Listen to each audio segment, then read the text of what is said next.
আপনাকে ধনী বানিয়ে দিবেন।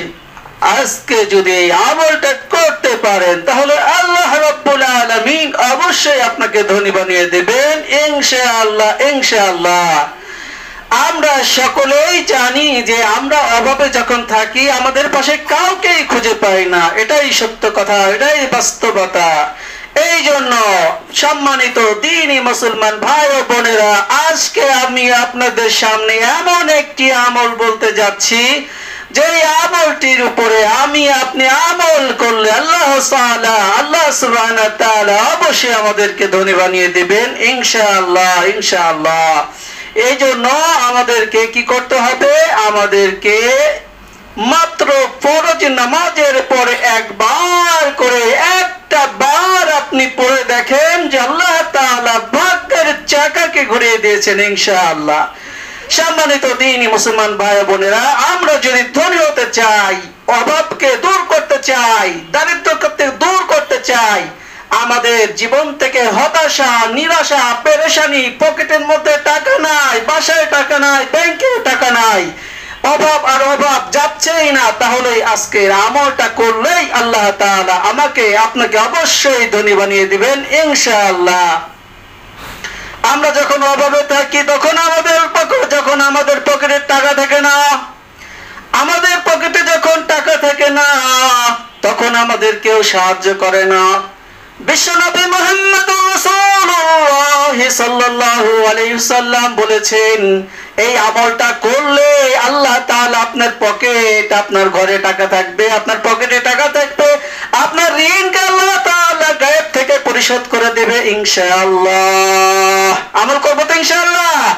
সবাই শুনেন একটা আমল, সবাই শুনেন একটা আমল করতে হবে। মাত্র ফরজ নামাজের পরে একবার যদি আমল করেন তাহলে আল্লাহ তাআলা আপনার সমস্ত পেরেশানি, সমস্ত অভাবকে দূর করে দেবে ইনশাআল্লাহ।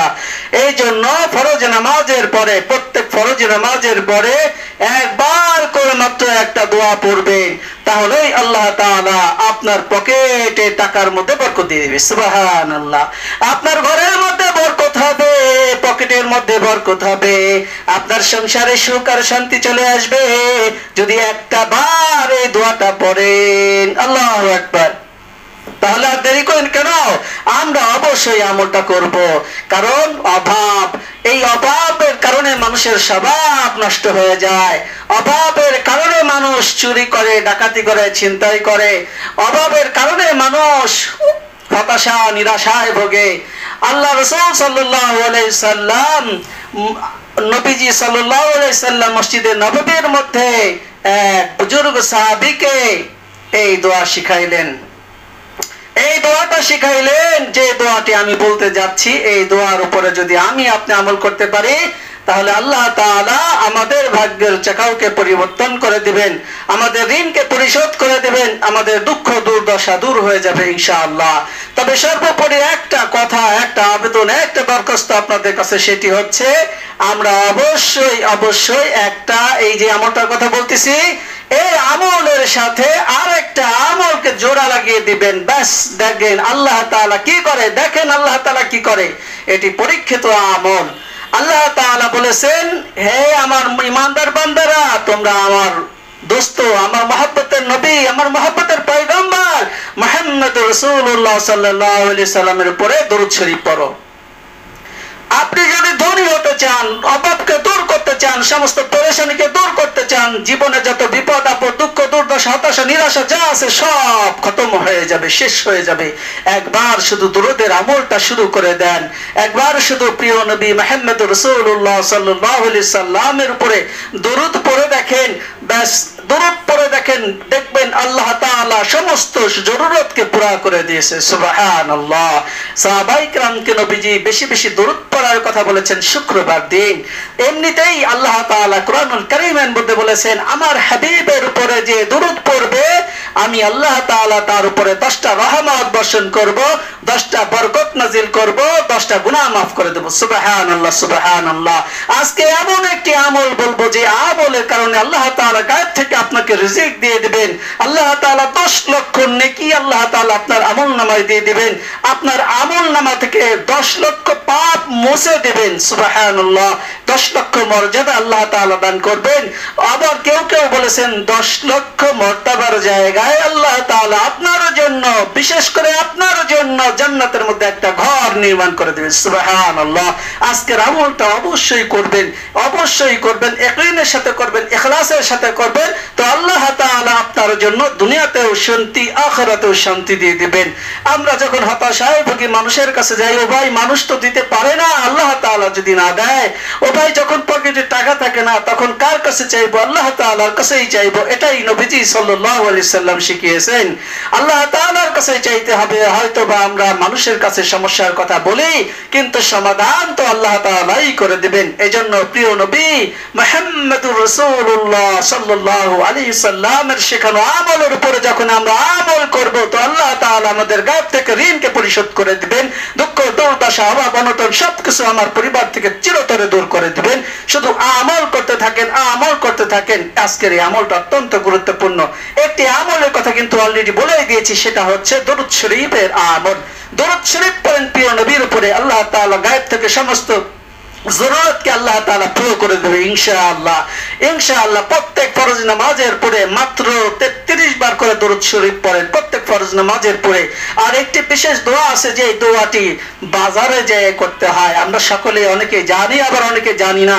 এই দোয়াটি প্রিয় নবী শিখিয়েছেন। বাজারে যাওয়া যখন সাহাবায়ে কেরাম বন্ধ করে দিল, তো আল্লাহর রাসূল সাল্লাল্লাহু আলাইহি সাল্লাম বললেন, তোমরা বাজারে যেয়ে একটা দোয়া মাত্র পড়বে, একটা দোয়া পড়বে বাজারে যেয়ে। বলেন বাজারে কে না যায়? কে না যায়? সবাই বাহিরে যায়। যখন বাজার অতিক্রম করে, বাজারের জায়গায় একটু দাঁড়িয়ে নেবেন, দাঁড়িয়ে একটা দোয়া পড়বেন।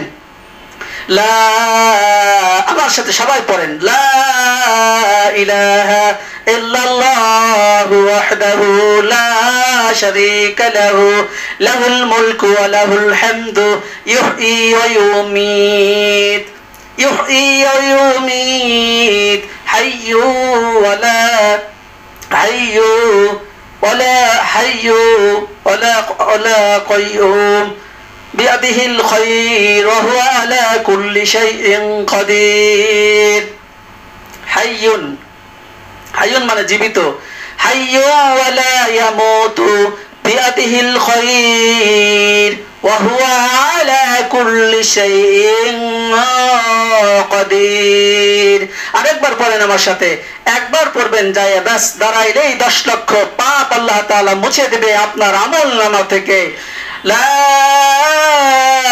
ইলাহা ইল্লাল্লাহু ওয়াহদাহু লা শারীকা লাহু লাহুল মুলকু ওয়া লাহুল হামদু ইউহয়ী ওয়া ইউমীত হাইয়্যু ওয়া লা হাইয়্যু মানে চিরঞ্জীব, হাইয়্যুন মানে চিরঞ্জীব, হাইয়্যু চিরঞ্জীব, ইয়ামুতু হাইয়্যু ইয়ামুতু হাইয়্যু ওয়া ইয়ামুতু বিয়াদিহিল খায়র ওয়া হুয়া আলা কুল্লি শাইইন কাদির। ঠিক আছে তো? তাহলে ওযু করার পরে যখন একটা দোয়া পড়ে, এখানে আবার হাইয়্যু, এই যে হাইয়্যু শব্দটা মানে চিরঞ্জীব, হাইয়্যু ওয়ালা ইয়ামুতু, ওয়ালা ইয়ামুতু, এই যে এই শব্দটুকু বাদে, এই শব্দটুকু বাদে হলো ওযু করার পরে যখন আপনি এই আমলটা করবেন, ওযু করার পরে এই একই দোয়া শুধু 2টা শব্দ বাদে, তাহলে আল্লাহ তাআলা আপনার জন্য জান্নাতের মধ্যে ঘর নির্মাণ করবেন। সুবহানাল্লাহ। জান্নাতের দরজাকে বুলন্দ করে দিবেন। সুবহানাল্লাহ। আল্লাহু লা ইলাহা ইল্লা হুয়াল হাইয়ুল কাইয়্যুম। এটা না, আল্লাহু লা ইলাহা ইল্লাল্লাহু ওয়াহদাহু লা শারীকা লাহু লাহুল মুলকু ওয়া লাহুল হামদু ওয়া হুয়া আলা কুল্লি শাইইন কাদির। এই দোয়াটা, এই দোয়াটা ওযু করার পরে শাহাদাত আঙ্গুলি উপরের দিকে করে দিয়ে এই দোয়াটা পড়বেন। ব্যাস আল্লাহ তাআলা আপনার বরকত দান করবেন আখিরাত এবং দুনিয়াতে। সুবহানাল্লাহ। এই জন্য আমি মাত্র একবার এই দোয়াটার কথা বলেছি, আর একটি দোয়া আছে, এই দোয়াটা একবার মাত্র পাঠ করবেন 5 ওয়াক্ত ফরজ নামাজের পরে। তাহলে 3টা আমল আজকে আপনাদেরকে আমি বলে দিলাম। একটি হচ্ছে দরুদ শরীফের আমল, সাল্লাল্লাহু আলাইহি ওয়াসাল্লাম সাল্লাল্লাহু আলাইহি ওয়াসাল্লাম সাল্লাল্লাহু আলাইহি ওয়াসাল্লাম সাল্লাল্লাহু আলাইহি ওয়াসাল্লাম সাল্লাল্লাহু আলাইহি ওয়াসাল্লাম। এই দরুদের আমল করবেন বেশি বেশি করে, কমপক্ষে 33 বার প্রত্যেক ফরজ নামাজের পরে করবেন। আর এই দোয়াটা পড়বেন, আল্লাহুম্মা ইন্নী আউযু বিকা মিনাল হাম্মি ওয়াল হুজনি ওয়া আউযু বিকা মিনাল আজজি ওয়াল কাসাল ওয়া আউযু বিকা মিনাল জুবনি ওয়াল বুকলি ওয়া আউযু বিকা মিন গালাবাতিদ দাইন ওয়া কাহরির রিজাল। এই দোয়াটা একবার করে পড়বেন। 5 ওয়াক্ত নামাজে 5 বার হবে, দরুদ শরীফ 33 বার করে হবে, আর ওই দোয়াটা একবার করে পড়বেন ইনশাআল্লাহ। আল্লাহ তাআলা আপনার জীবনের মধ্যে, হায়াতের মধ্যে বরকত দিয়ে দিবে, অভাব চিরতরে দূর হয়ে যাবে ইনশাআল্লাহ। তো আজান দিয়েছে, আমি এখনই আপনাদের সামনে থেকে বিদায় নেব। অবশ্যই আমলটা করবেন। আল্লাহ তাআলা আমাদের ফরজ নামাজের পরে, প্রত্যেক ফরজ নামাজের উপরে এই 3টি আমল করে আল্লাহ তাআলা অভাবকে দূর করার মতো তৌফিক আল্লাহ তাআলা আমাদের সকলকে দান করেন। আসসালামু আলাইকুম ওয়া রাহমাতুল্লাহি ওয়া বারাকাতুহু।